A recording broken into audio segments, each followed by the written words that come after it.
and welcome to another edition of Between the Rows, the podcast of Glacier FarmMedia. I'm your host this week, Manitoba Co-operator Editor Gord Gilmour. This week we've got a special report from Lisa Gunther of Canadian Cattleman Magazine. She recently attended the annual general meeting of the Alberta Beef Producers. There, she spoke to newly re-elected chair Melanie Woke about her first year in office and the challenging days the beef sector has seen. I said this is the hardest thing I've ever done in my life, and that includes practicing veterinary medicine. She also caught up with Kaylee Chizowski, a new ABP delegate and recent alumni of the Canadian Cattlemen's Association Young Leaders Program. They talked about getting into the cattle business and the value of mentorship. Yeah, so I think that one of the biggest challenges a young producer faces now would probably just be the high operational cost coming into the business if you don't have any family or any kind of groundings to get your feet on the ground that way. And she also spoke to ABP Production and Extension Lead Karen Schmidt about the challenges of recovering from a drought. I think it's important to recognize that both of our water and our forage resources probably took a bit of a beating. But before all that, here's a word from our sponsor. We knew we were doing something right when our competition started swearing every time they talked about us. Just the other day, I heard someone saying, "Have you seen this f***ing Seedmaster Ultra Pro 2? They got third-party PAMI testing that confirms its individual row metering delivers uniform f***ing seed placement, near zero seed mortality, and no impact on f***ing germination results." We take it as a huge f***ing compliment. Start raising your f***ing ROI at seedmaster.ca.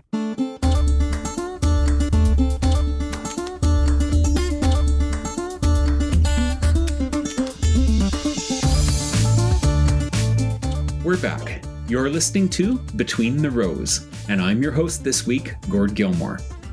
Last year was a brutal drought, stretching across most of Canada, and hitting the prairies particularly hard. Cattle producers are in the business of harvesting rainfall and sunlight in the form of high-quality protein, and their pasture has suffered mightily due to the moisture shortfall. Lisa Gunther caught up to Alberta Beef Extension and Production Lead Karen Schmidt at the organization's recent annual meeting to talk about how to manage those stressed resources. So I am Karen Schmidt. I am the lead in beef production and extension with Alberta Beef Producers. Great. And so we're at the Alberta Beef Producers AGM in Red Deer here, and you were talking a little bit about things to think about recovering from drought as we head into the spring. Well, and I think we all hope that we don't see another year like last year with the heat and the dry weather. But I think it's important to recognize that both of our water and our forage resources probably took a bit of a beating, and we need to be cognizant of that. And so one of the key pieces is probably to not graze too early. Those forages are still trying to recover from being very stressed throughout the summer and fall. And if you graze too early, you're just going to put more pressure on that and slow down the regrowth. You may have to lengthen your recovery periods because they might be taking a bit more time to regrow than you'd normally expect. And I think one of the other really important parts is that plants that have toxicities or other contaminants usually green up a little bit faster in the spring, and they stay green a lot longer in the fall. And so if other forage resources are limited, what you're going to see is the cattle head to those green plants that look tasty and are probably bad for them. So we want to make sure that we try and limit their exposure to those toxic plants. How do producers, just as a kind of recap, how can producers tell if their pastures are ready to be grazed? What should they look for? We usually look for about the 3-leaf stage in grasses, and that is usually a good indication that you're ready. If you go before that, what you're going to do is you're actually going to set back your fall grazing by at least 3 days in the fall for every day you graze too early in the spring. So wait for about that 3-leaf stage, about 4-leaf for alfalfa, and then you should be okay. Another thing you touched on was the importance of water sources. What should people watch for this year? Well, I think there's a couple of things. So water availability is the big one, right? So make sure you have a plan. If you're relying on natural water sources, if they're low in the water table, you're going to have a backup plan, whether that's truck water, whether that's build a pipeline or try to develop a spring. You're going to need some water. The second thing is water quality. And when we get really hot and dry temperatures, when the water evaporates, it can actually concentrate sulfates, salts, total dissolved solids. All of these things impact water quality. And depending on the levels, you could see reduced growth, reduced performance, or you can even get some very serious effects like polio from high sulfates, or if the water is very, very salty, you can get dehydration and death. So I think those are the two things to look out for with water. For those looking to maybe do some water sampling, do you have any tips about how to do that effectively? No. So, yeah, I mean, the Saskatchewan Ministry has a lot of good tips on their website. I think there are some handheld meters, some electroconductivity meters that you can get to do that. The accuracy of those is kind of hit and miss. So your best bet is to actually contact a lab and see what type of sampling, depending on your problems. You know, you're gonna send away for different tests if you're looking for total dissolved solids versus blue-green algae versus sulfates, right? So, okay, yeah, that's a good point as well. Anything else you want to add, Karen, that this is kind of a bit of a high level discussion, but maybe if people have questions where they can go for more resources. There's some really great resources on drought management on the Beef Cattle Research Council site at beefresearch.ca. Also, check out abpdaily.com. We have some articles about drought management, recovering from drought. I think one of the things I would encourage people to do every year, regardless of what the weather looks like, is to really lay out a grazing and a water management plan and include a drought scenario. What are you going to do in case? And you'll usually know, right, in May, June, or July, if you haven't got any rain, that you're going to be in trouble. So what are you going to do if that happens? Yeah, I suppose that kind of helps you make that decision if that time comes. Right. And so there's some triggers in those plans, right? So if my rainfall is below this by this date, kick in part of this plan. Yeah. Great. Well, thank you very much, Karen. Thanks.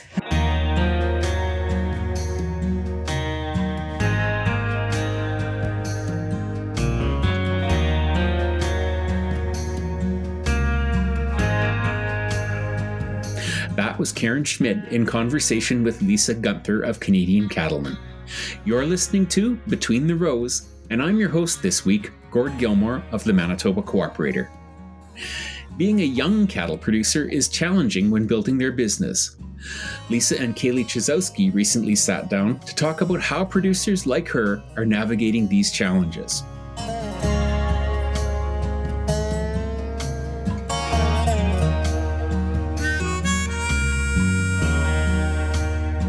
My name is Kaylee Chizowski. I was born and raised just outside of Vegreville, Alberta, where my family and I operate a cow-calf operation. So we run about 300 head. Half of the operation is commercial, and then the other half is purebred Simmental. So. Great. And I understand you're a new zone delegate with ABP, Alberta Beef Producers, this year. Just tell me a little bit about why you decided to get involved. Yeah. So I actually just recently completed my mentorship program through the Cattlemen's Young Leaders Program. And then once that kind of was completed, I kind of thought, what other organizations could I get involved with to kind of have a little bit more of a youth initiative behind it. So, I became a delegate for the Alberta Beef Producers, and looking forward to see where that takes me. Why do you think it's important for young people to get involved at the board level in this industry? I think that we offer a different perspective. Kind of some of the conversations that are being had is different ways to connect and communicate with the consumer. And kind of just being of the younger generation, I'm pretty familiar with social media strategies and different ways just to perhaps market beef to the consumer and just inform the average consumer about what actually happens on the farms and how this beef is produced. So. And what do you see as sort of the big issues facing young beef producers in this province? Yeah, so I think that one of the biggest challenges a young producer faces now would probably just be the high operational cost coming into the business if you don't have any family or any kind of groundings to get your feet on the ground that way. Yeah, so I think a new producer coming into the business probably is the financial aspect of it is probably the most difficult. Just tell me a little bit about your experience in the Cattlemen's Young Leaders Mentorship program. What did you take away from that program? Yeah, so I was actually fortunate enough. Because I'm pretty familiar on the cow-calf side of things because of my upbringing, I wanted to focus my experience on the program more on the feeder side of things. So I was paired up. My mentor is John Lawton. So he owns a couple of feedlots in Alberta and is a part of the Allied Marketing Group, and they own a couple lots in Saskatchewan. So I was pretty fortunate that he was pretty close to me. So I got to spend quite a bit of hands-on time working with him and his nutritionists on farm and working with his team that way. And yeah, I got a good insight of how maybe a takeaway of how some producers should market their animals and different things that the cattle buyers are looking for in the industry that way. So yeah, it was a rewarding experience. It was a good networking opportunity for sure. And like I said, having him so close to me really made all the difference that way. So yeah. Great.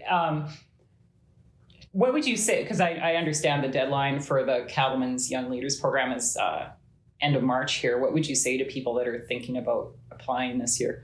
Yeah, I've actually had a couple people kind of reach out to me and ask what the takeaway was and if they'd recommend applying. And my answer is absolutely. The program is kind of what you take away from it is what you put into it. So as the mentee, you're kind of expected to kind of drive the conversations and kind of set out your own goals for yourself, and your mentor is just kind of there to help you achieve them. With COVID being the last year, I know lots of the other participants, more of their interactions with their mentors were a bit more virtual. So I was kind of a little bit of the one-off. But the mentees throughout my year, I mean, some of us were on the feeder side of things. We had one participant who worked with Canada Beef and was paired up with the chef. So, I mean, the opportunities are endless in the program. And in addition to that, the networking opportunities are great. Even still now, we constantly get emails about different job opportunities that are coming up. And the people that you meet, I mean, even here today, I mean, I'm working now with people that have been through the CYL program, and there are a few other delegates here at Alberta Beef Producers that went through the program. So, yeah, I would encourage anybody to apply if they're interested, for sure. One thing that kind of struck me today is, and I mean, it's something I think about every now and then, is just, it's not easy to make a living as a farmer or rancher. So people have to be quite driven and passionate about it. What is it about raising cattle that inspires passion in you? Why do you do this? Why do we have cows in -40? Yeah. Yeah, that's kind of a good question. I think it's just, it might sound a little bit cliche, but it's just the way of life, honestly. I mean, being on the farm, some days I wake up just as frustrated. It's -40 and cows are calving and I'm freezing and I'm a walking popsicle out there and I'm wondering, why do we do this?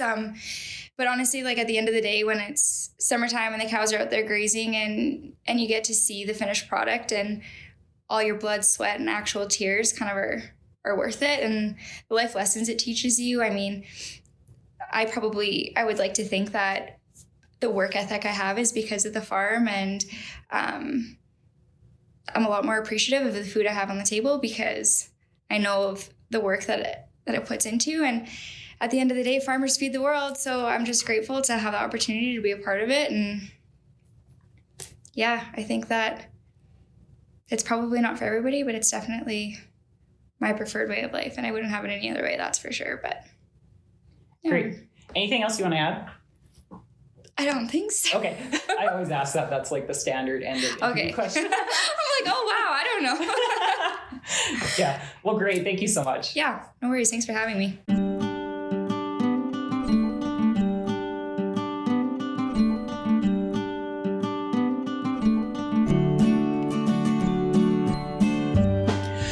That was Lisa Gunther of Canadian Cattlemen speaking to Kaylee Chizowski. You're listening to Between the Rows, and I'm this week's host, Manitoba Co-operator Editor Gord Gilmour. Melanie Woke took the leadership reins at Alberta Beef Producers a year ago, and since then, the cattle sector has grappled with a crippling drought. She joins Lisa now to talk about the responsibility of representing her industry during a time of crisis. I'm Melanie Woke, and I'm chair of Alberta Beef Producers. We ranch about 100 miles east of Edmonton, south of the hamlet of Bevalin. My family, my children are fifth generation ranchers, and we have a cow-calf operation, a commercial cow-calf operation, and we also buy and sell a lot of horses. Great. And so you were just recently re-elected chair here today at the Alberta Beef Producers Conference, but you've also been chair through some interesting times in the last, is it 1 year or 2 years? 1 year. This will be my second year. Okay. Yeah, it's been, I said this is the hardest thing I've ever done in my life, and that includes practicing veterinary medicine. It has been extremely challenging, and I just didn't realize the pressure that you felt of all the producers in Alberta wanting you to help them. And that was the hardest thing about the drought, is that, you know, you're sitting at home and it's bad enough when you're at home and you're talking to your neighbors, but when you're dealing with the province, and then even beyond that, we saw, you know, not only the fires in British Columbia, but this extended drought through Saskatchewan, Manitoba, part of Ontario, and then into the northern United States. And it's just, it was very difficult to try and deal with that, because you knew that so many people were counting on what you were doing. So we tried to move as quickly as we could and make the decisions that we thought our producers needed. And so, given how hard it is, why are you? Why are you? Question. I guess, you know, I grew up in the city, so I never stood beside a cow until vet school. I decided when I got to vet school that something about cows really intrigued me, and I ended up in practices through the summers that were either, you know, typically mixed animal practices, so I could get a range of everything. But I really liked cows. But even after 25 years in practice, it was still a challenge. You know, they're big animals. They can hurt you. They move very quickly. Even doing cesareans, like you just know that your next wreck is around the corner. Like even now when I stand to do a cesarean, you know, if one of our cows needs it, I just get this pit in my stomach because it's so scary. And so my whole career has been based on this fear of and having to perform at different things that I wasn't comfortable with. And coming into ABP, I was not comfortable standing in front of people talking. I did not feel like I had a voice for this industry. And over the last 6 years, obviously that's changed a lot. And I've learned so much. And now I'm just so excited to get that knowledge out and to let producers know that they have somebody here that just, oh my goodness, I just want this to be an industry that our children can prosper in. And I hope, you know, like I said in my speech today, that the producers of the province are looking at us saying, you are doing something with our money. And, you know, that was the other thing, is a lot of negativity in regards to, you know, us hearing we're not doing enough, you know, their checkoff dollars aren't doing anything. And it's a hard question to answer a lot of times and to be continually asked. And so I guess it's a challenge at the end of the day. And when you get something done, it sure feels good. Yeah. You sound like you're comfortable with feeling uncomfortable. I really am. And I mean, as a kid, I was really, really shy, and I ski raced. And I remember just being so quiet. And I mean, that was back in the days where coaches didn't stick up for you if kids were being mean to you, or if you weren't included in something. And there were times like that. And, you know, for some reason the other day I was thinking one of my coaches, you know, told my parents, she's not a leader and she never will be. And, you know, that stuck with me from the time I was about 11, you know, for somebody to say that. So it definitely, going through all these stages and going through all these steps, I'm a different person coming out on the other side. Yeah.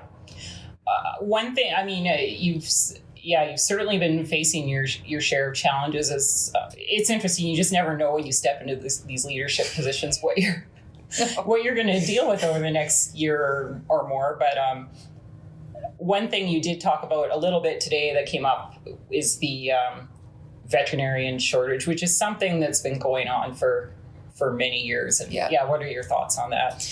Well, I think that it's a change. It's a different generation. So when I came into it, it was just, even though I didn't come from a ranching background or a cow background, you just knew what you were getting yourself into, right? We, in the early 90s, were doing a lot of cesareans. You know, the exotic breeds were still punching out really big calves. And, you know, there was days where I would do 6 or 7 cesareans in 24 hours. You know, it was really busy and it was just expected. Like, you just got up and you did it. And this generation behind me, I spent some time with 4th year students coming through on practice rotations. And I had another veterinarian tell me the same thing, that they said to her, "You guys were stupid the way you practiced. Like, we'll never do that. We'll never go, you know, 1st of January till the 31st of May and be on call 24/7. And I often think, maybe I was stupid. You know, I did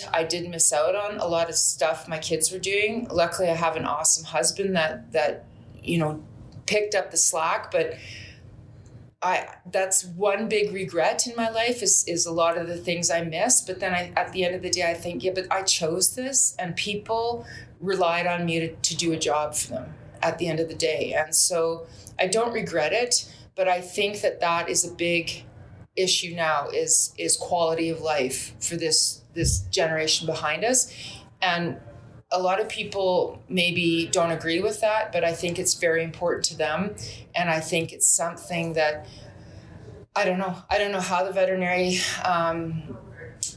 profession is going to work around that, because there's always going to be emergencies, whether you're in small animal or large animal. But if you're rural, you got to deal with it. And I don't know. It's a way bigger question than just getting more kids out. You know, there's been the talk of letting more rural kids in. There's been 4 or 5 around in our area, and 1 is working rural. Mm-hmm. The rest are either companion animal or they're not practicing. And so I don't think that's the answer either.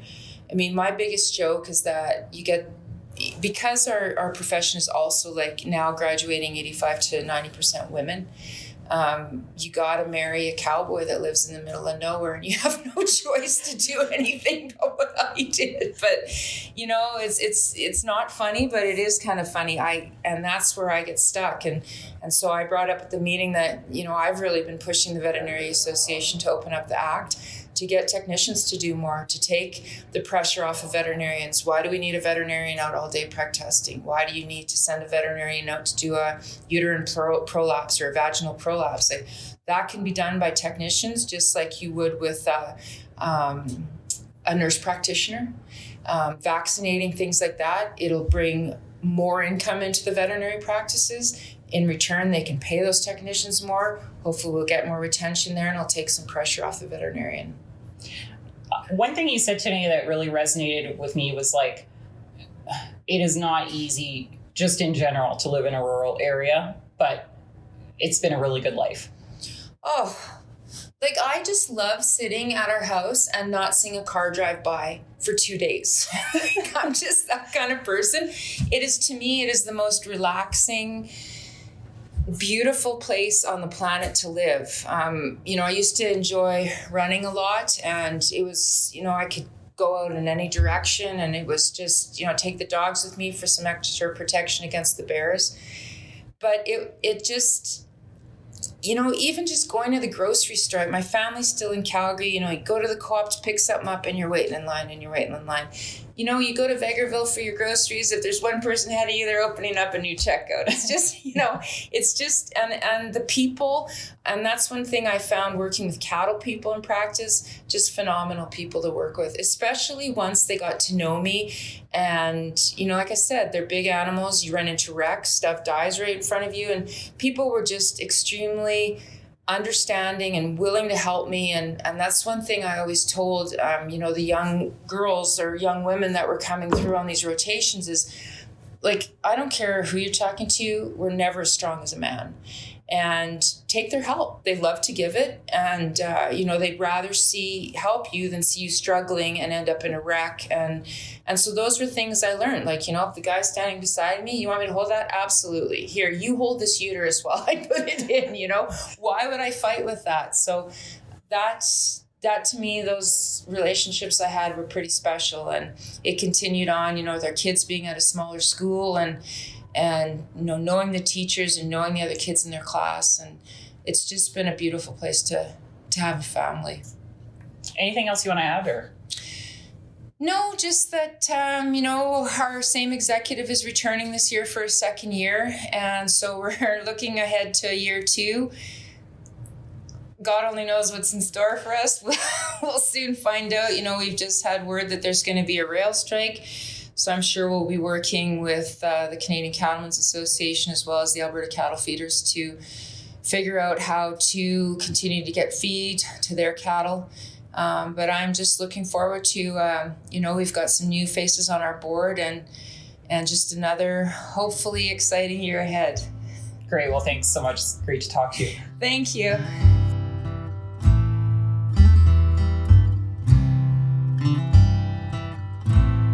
That was Melanie Woke, president of the Alberta Beef Producers, in conversation with Lisa Gunther of Canadian Cattleman magazine. That's it for another edition of Between the Rows. Just a quick reminder that you can find the show and some extras on YouTube by searching for Between the Rows Podcast. Be sure to include podcast. In the meantime, I'm your host for this week, Manitoba Co-operator Editor Gord Gilmour, saying so long, and we hope you'll join us again next week.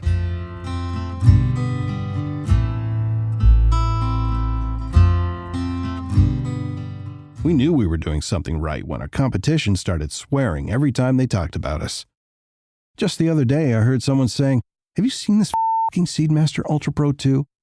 They got third-party PAMI testing that confirms its individual row metering delivers uniform f***ing seed placement, near zero seed mortality, and no impact on f***ing germination results." We take it as a huge f***ing compliment. Start raising your f***ing ROI at seedmaster.ca.